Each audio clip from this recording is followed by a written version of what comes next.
안녕하세요. 두 아들을 키우고 있는 38살 워킹맘입니다. 저희는 양가 부모님 소개로 만나 짧은 연애 끝에 결혼했고, 신혼여행지에서 바로 쌍둥이 아이가 생겨버렸어요. 신혼생활을 다 누려보지 못해 너무 아쉬웠지만, 주변에 물어보니 아이가 잘 생기지도 않는데 쌍둥이가 생긴 건 너무 축복이라며, 아직 아기가 생기지 않은 친구들이 매우 부러워했어요.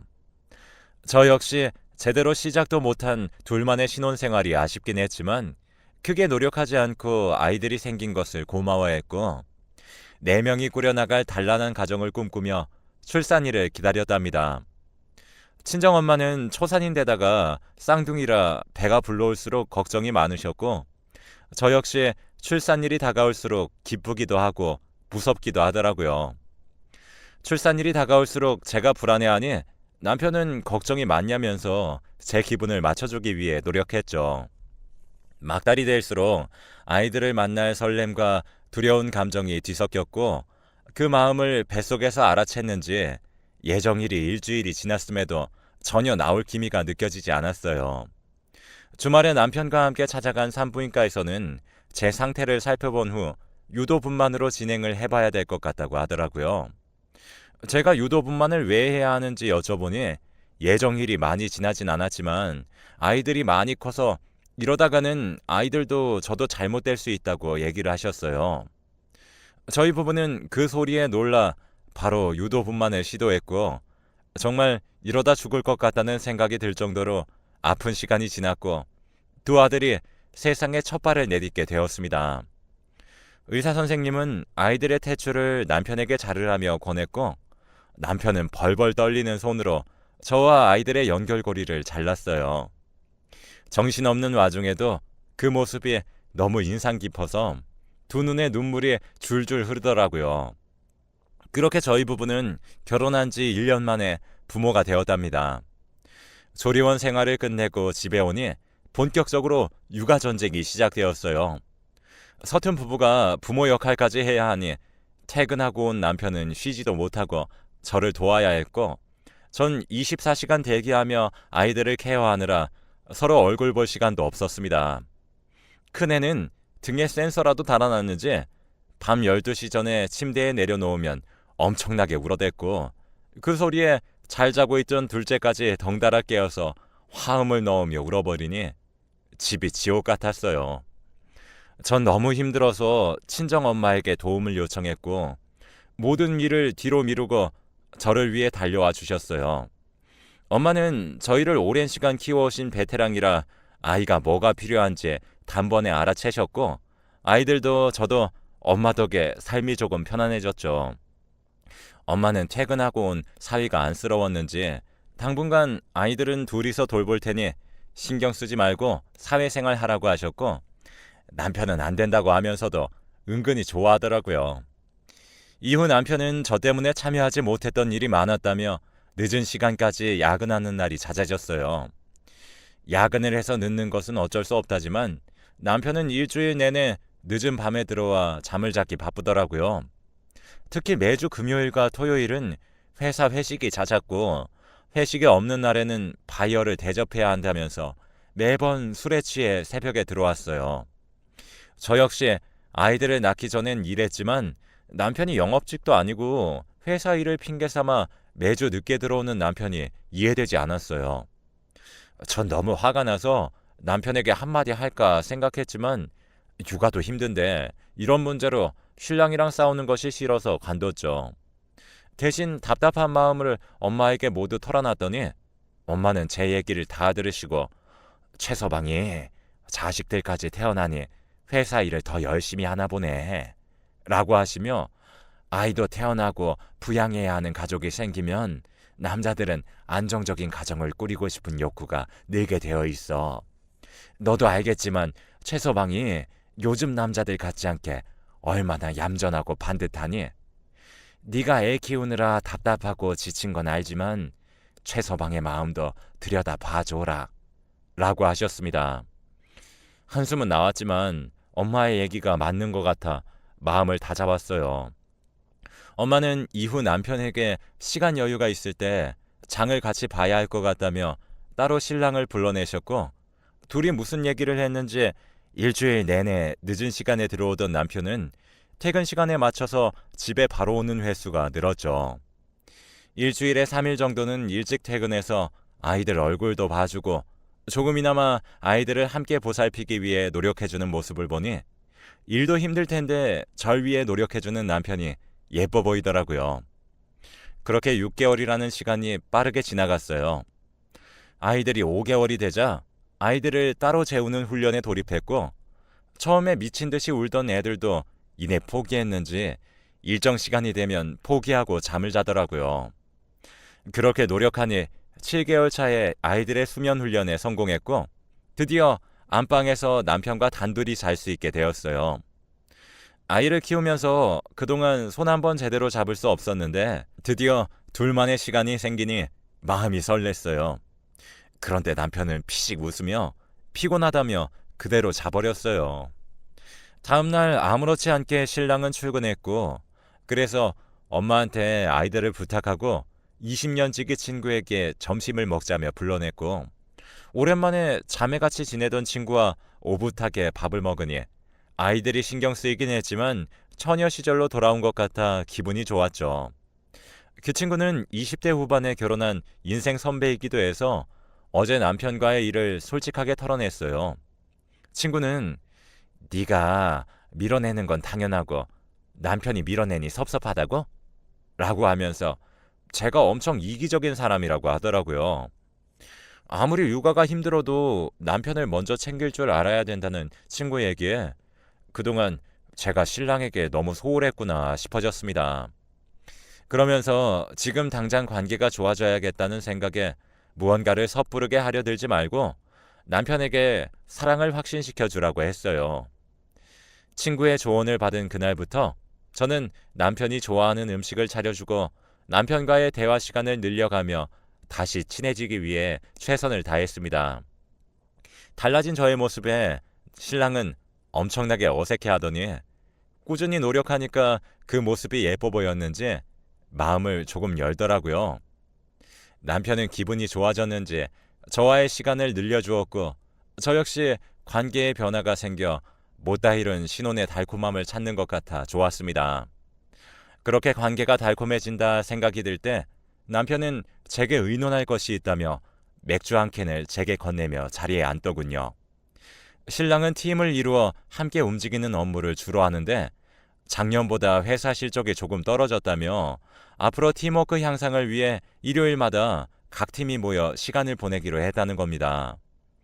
전 그 얘기를 들으니 기분이 좋지 않았죠. 매주 금요일과 토요일은 바이어를 대접한다고 술을 마시고 들어오고 평일에 이틀이 멀다 하고 야근까지 하는 상황인데 일요일까지 회사에 반납해야 한다니 너무 섭섭하더라고요.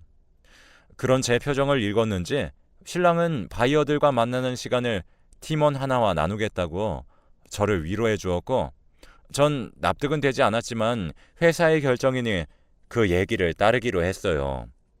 이후 저희는 신혼으로 돌아간 것처럼 남편이 일이 없는 날은 아이들을 일찍 재우고 술 한잔 기울이며 시간을 자주 보냈어요. 남편과의 사이가 가까워지니 비록 독방 육아의 시간이 길어졌지만 삶의 만족도는 조금이나마 오른 것 같았죠. 그렇게 몇 달이 흘렀는지 남편 팀원 중 한 분이 결혼을 하게 되었고 예식 장소가 제법 멀어 오랜만에 신랑 차를 타고 이동하기로 했습니다. 전 아이들을 태우기 위해 제 차에 있던 카시트를 꺼내어 남편의 뒷좌석에 태우고 있었어요. 그런데 작은 귀걸이가 떨어져 있더라고요. 전 그 귀걸이를 남편에게 주며 차에 누굴 태웠는지 물어봤어요. 남편은 귀걸이를 쓱 보더니 이번에 새로 들어온 신참이 차가 없어서 저번 주에 같이 움직였는데 그때 떨어뜨린 것 같다면서 남자애가 뭔 이렇게 반짝이는 걸 좋아하는지 모르겠다고 하더라고요. 시대가 많이 변하여 남자들도 길을 많이 뚫는 것도 알았고 남편 회사가 고지식한 분위기가 아니라서 머리로는 그럴 수 있다는 생각이 들었지만 마음으로는 잘 받아들여지지 않더라고요. 전 그게 자꾸 생각이 나서 며칠 뒤 남편에게 아이들 물건을 차에 흘린 것 같다는 핑계를 대고 열쇠를 받아 주차장으로 내려왔어요. 자동차에 타 조수석을 꼼꼼히 살펴보았지만 특이한 점은 없었고 괜한 의심을 했구나 싶었던 그때 이상하게도 내비게이션이 보고 싶더라고요. 내비게이션의 최근 목록을 보니 특이한 점이 없어 보였어요. 누구보다 반듯하게 살아온 것을 잘 알면서 남편을 제가 괜히 의심한 것 같아 미안하던 찰나 이상한 것을 발견해 버렸죠. 남편은 3주 전에 회사 동료들과 산에 간다며 짐을 꾸렸었는데 제가 어디로 가냐 물어보니 산 이름이 기억이 안 난다면서 강원도 쪽이라며 일찍 출발해야 된다는 것 말고는 기억이 나질 않는다고 했었거든요. 그런데 내비게이션을 보니 강원도에 있는 고몰이라는 곳에 갔던 흔적이 있더라고요. 저희가 살고 있는 서울에서 강원도를 갔다가 고몰이까지 가는 길은 생각보다 멀었어요. 급격하게 심장이 떨렸고 전 확실치 않은 의심으로 남편에게 얘기하는 것이 좋지 않을 것 같다는 판단이 들어 우선 모른 척했어요. 꽤 늦게 들어온 저를 보며 남편은 왜 이리 늦었냐며 은근히 물어봤고 전 찾는 물건이 보이지 않아 오래 걸렸다고 슬쩍 둘러댔어요. 아무리 생각해도 남편은 그날 강원도를 간 것이 아니라는 확신이 들었고 왜 제게 거짓말을 했는지 곱씹을수록 화가 치밀었어요. 며칠 뒤 남편이 만취가 된 상태로 집으로 왔고 남편이 깊게 잠든 것을 확인한 뒤 옆에 놔둔 핸드폰을 꺼내 남편 손가락에 가져다 대었어요. 잠시 꿈틀하던 남편은 술에 취해 계속 잠을 잤고 전 한숨 돌린 뒤에 떨리는 손으로 남편의 핸드폰을 들여다봤습니다. 남편의 SNS와 문자에는 특이한 점이 없었고 사진함 역시 아이들 사진과 업무에 필요한 자료만 있을 뿐 별다른 것이 없더라고요. 긴장이 갑자기 풀리면서 괜한 의심을 했구나라는 생각이 들던 그때 남편이 사용하지 않는 SNS가 눈에 띄더라고요. 전 그 어플을 왜 깔았을까 싶다가 혹시나 싶어 열어보았고 순간 제 눈을 의심할 수밖에 없었습니다. 그곳에는 두 사람과 나눈 내용이 전부였는데 하나는 나의 이미란이었고 한 명은 파라다이스라고 적혀 있었어요. 떨리는 손으로 이미란이라는 사람과 나눈 내용을 들여다보았는데 흔히 얘기하는 오피스 와이프더군요. 그동안 평일에 야근과 바이어 미팅 때문에 바쁘던 남편은 알고 보니 이미란이라는 여자와 데이트하느라 바쁘던 거였습니다. 그곳에는 제게 평소에 하지 않던 사랑한다는 말과 저와 결혼한 것이 후회된다며 제 뒷담화를 하는 얘기가 가득했습니다. 와이프는 재미가 없는데 자기는 늘 새롭고 떨려 라는 그 말은 제게 너무 충격적이었어요. 저는 남편이 깰까봐 소리를 죽여가며 울었고 두 번째 파라다이스라는 대화를 열어보게 되었습니다. 파라다이스로 저장되어 있는 사람의 얼굴을 들여다본 전 숨이 막히고 어이가 없어 한동안 얼어붙어 버렸습니다. 파라다이스의 정체는 바로 제 오랜 절친인 수아였거든요. 수아와의 관계는 꽤 오래된 것 같았어요. 저와 떠났던 신혼여행에서도 수아가 그립다며 연락을 주고받았고 죽을 때까지 놔주지 않을 거라는 내용이 적혀 있었어요. 온몸에 피가 식으면서 소름이 끼쳤고 잠자고 있는 남편을 당장이라도 죽여버리고 싶은 충동이 들었습니다. 하지만 전 그 와중에도 남편과 잘못되면 쌍둥이 아들들을 혼자 키울 생각이 먼저 들었고 경력이 단절된 저로서는 남편과 이혼하게 되면 홀로 아이들을 감당해야 한다는 걱정에 화조차 내지 못하겠더라고요. 그런 제가 너무나 한심했지만 우선 생각의 정리가 필요한 것 같아 두 여자와 나눈 대화 내용을 제 핸드폰으로 전송한 뒤에 남편에겐 내색하지 않기로 했습니다. 남편은 제가 핸드폰을 봤을 거라는 생각은 전혀 하지 못했고 그렇게 두 달여간 남편이 만취가 되었을 때마다 입에 담지 못할 내용이 담긴 새로운 대화 내용을 제 핸드폰으로 전송했습니다.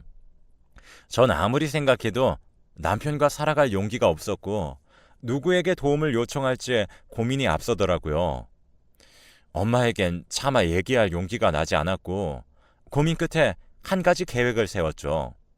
전 수아에게 오랜만에 주말에 아이들과 놀러 가자며 깨어내었고 남편에게는 친했던 직장 동료가 저에게 스파 펜션을 예약해 주었는데 마침 친정에 갈 일이 있어 못 갈 것 같다며 유명한 곳이라 토요일은 예약이 어려워 가고 싶지만 여건이 안 될 것 같다며 예약을 취소해달라고 부탁을 했어요.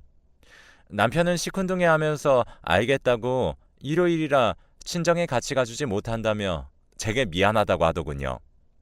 그렇게 수아와 약속한 주말이 다가왔고 저는 마음을 삭히며 수아와 유명한 관광지와 맛있는 커피숍도 다니며 한나절을 보냈습니다. 그렇게 여유를 즐기다 저녁이 다 돼서야 예약해둔 펜션을 향했죠. 저녁에는 바비큐를 준비했어요.